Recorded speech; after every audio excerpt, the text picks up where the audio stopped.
आज साइंस के बारे में जानेंगे। 10वीं का साइंस पहला चैप्टर का नाम है रासायनिक अभिक्रिया एवं समीकरण। रासायनिक अभिक्रिया एवं समीकरण पहले जानेंगे। रासायनिक अभिक्रिया क्या है? ऐसे परिवर्तन जिसमें नए गुणों वाला पदार्थ का निर्माण, उसे रासायनिक परिवर्तन कहते हैं। जैसे दूध से दही बन जाएगा। पहले दूध था, दूध से दही बना दे, नया गुण वाला पदार्थ बन गया, वही रासायनिक परिवर्तन है। या उसका दूसरा परिभाषा ये भी बोल सकते हैं, एक वस्तु से दूसरे वस्तु में परिवर्तित होने पर मूल वस्तु में वापस नहीं आया जा सकता है, उसे भी रासायनिक परिवर्तन बोलते हैं। जैसे दूध से दही बना लेंगे और दही से फिर दूध नहीं बना सकते हैं, मतलब मूल वस्तु में वापस नहीं आ सकते हैं, वही रासायनिक परिवर्तन। रासायनिक अभिक्रिया क्या है? ऐसे परिवर्तन जिसमें नए गुणों वाले पदार्थों का निर्माण होता है, नए गुण वाले, उसे रासायनिक अभिक्रिया कहते हैं। अब उसमें दो चीज होता है, एक होता है अभिकारक और एक होता है उत्पाद। अभिकारक क्या होता है और उत्पाद क्या होता है? ऐसे पदार्थ जो किसी रासायनिक अभिक्रिया में हिस्सा लेते हैं उसे अभिकारक कहते हैं। अभी बोले से दूध से दही, मतलब दूध हिस्सा लिया, उसे बोलेंगे अभिकारक।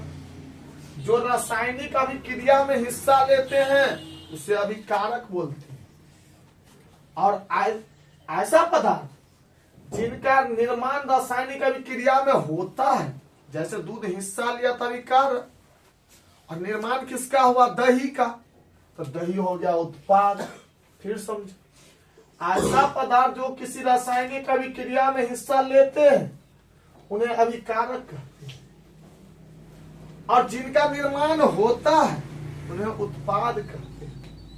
कुछ रासायनिक अभिक्रिया के उदाहरण इसके बारे में देखते हैं। रासायनिक अभिक्रिया के कुछ उदाहरण है, जैसे भोजन का पचना। हम रोटी खाए, चावल खाए, कुछ भी खाए, फिर पच जाएगा तो फिर तो रोटी नहीं बना सकते, ये हो गया रासायनिक अभिक्रिया। शोषण रासायनिक अभिक्रिया। लोहे पर जंग लगना रासायनिक अभिक्रिया, मतलब मूल पदार्थ वापस नहीं आ सकते। मैग्नीशियम फीते का जलना रासायनिक परिवर्तन।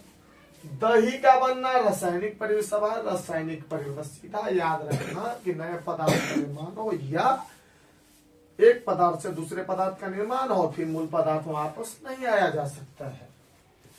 रासायनिक अभिक्रिया में क्या क्या हम देख सकते हैं, परीक्षण क्या क्या कर सकते हैं? पहले तो अवस्था में परिवर्तन। दूध था लिक्विड की तरह, दही हो गया था ठोस की तरह, मतलब द्रव से ठोस अवस्था में परिवर्तन होता है। रंग में भी परिवर्तन होता है रासायनिक अभिक्रिया में। तापमान में भी परिवर्तन होता है। दूध ज्यादा ठंडा नहीं पता, लेकिन दही ज्यादा ठंडा हो जाता है। गैस का भी उत्सर्जन होता है रासायनिक अभिक्रिया में। इतना चीज परीक्षण हम कर सकते हैं। अब रासायनिक समीकरण क्या है? रासायनिक समीकरण, रासायनिक अभिक्रिया रासायनिक समीकरण द्वारा निरूपित की जाती है। रासायनिक अभिक्रिया है उन रासायनिक समीकरण के द्वारा निरूपित की जाती है। रासायनिक समीकरण में तत्वों के प्रतीक या अभिकारक, प्रतीक या अभिकारक वही, और उत्पादों के रासायनिक सूत्र उनकी भौतिक अवस्था के साथ लिखे जाते हैं। रासायनिक समीकरण में तत्वों के प्रतीक या अभिकारक और उत्पाद के रासायनिक सूत्र उनकी भौतिक अवस्था के साथ लिखे जाते हैं। रासायनिक अभिक्रिया में आवश्यक परिस्थितियां देखो, जैसे हो गया ताप, दाब, उत्प्रेरक आदि को तीर के निशान के ऊपर या नीचे दर्शाया, सबका उपयोग आगे करेंगे। रासायनिक अभिक्रिया में आवश्यक परिस्थितियां जैसे ताप, दाब, उत्प्रेरक आदि को तीर के निशान के ऊपर या नीचे दर्शाया जाएगा। बताएंगे आगे समीकरण। रासायनिक अभिक्रियाओं को संतुलित करना। रासायनिक अभिक्रिया को संतुलित कैसे करना, इसके लिए एक नियम है, द्रव्यमान संरक्षण का नियम। द्रव्यमान संरक्षण का नियम, किसी भी रासायनिक अभिक्रिया में द्रव्यमान का न तो निर्माण होता है और न ही विनाश होता है। द्रव्यमान संरक्षण का नियम क्या बोल रहा है, किसी भी रासायनिक अभिक्रिया में द्रव्यमान का न तो विनाश होता है न ही निर्माण होता है। मतलब 100 ग्राम सोना से हम 100 ग्राम सोना का बिस्किट है, उससे हम कोई गहना बनाए तो 100 ग्राम बनेगा, कम या बेसी नहीं बन सकता है, नहीं ना होगा।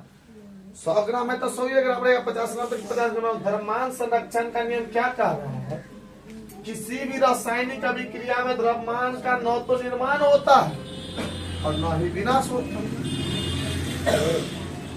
रासायनिक अभिक्रिया के पहले यानी अभिकारक होते थे, जो भाग लेता है उसे अभिकारक, एवं उसके पश्चात जो बनता है उसे उत्पाद बोलते हैं। प्रत्येक तत्व के परमाणुओं की संख्या समान होना चाहिए।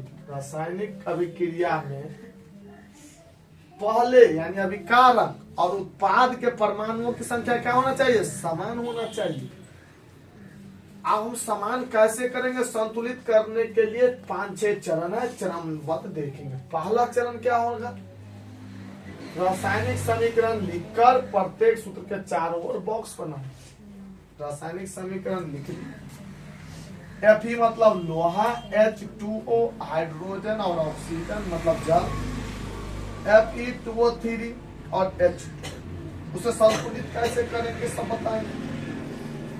संतुलित करते समय बॉक्स के अंदर कुछ भी परिवर्तन नहीं होना चाहिए। चरण 2, समीकरण में उपस्थित विभिन्न तत्वों के परमाणु की संख्या नोट कीजिए। तत्व अभिकारकों में परमाणु, अभिकारक मतलब जो भाग लेता है, मतलब LHS मतलब बायां तरफ। उत्पादों की परमाणु संख्या यानी RHS दायां तरफ। Fe बायां तरफ कितना है, 1, कुछ नहीं ना है 1। H कितना है, 2, H2 लिखा। O कितना है, 1, दायां तरफ देखो। Fe कितना है, 2, Fe दायां तरफ, Fe2O3 दायां तरफ 2 है, 2 ये है ना, Fe2 है दायां तरफ, 3 नहीं है। O 3 है, O कितना है, 3।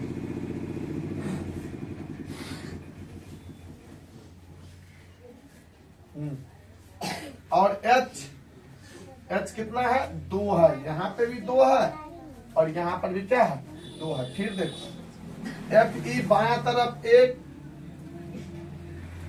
यहाँ पर Fe दायां तरफ कितना है, Fe 2, H 2 है यहाँ पे बायां तरफ, उधर भी 2 है।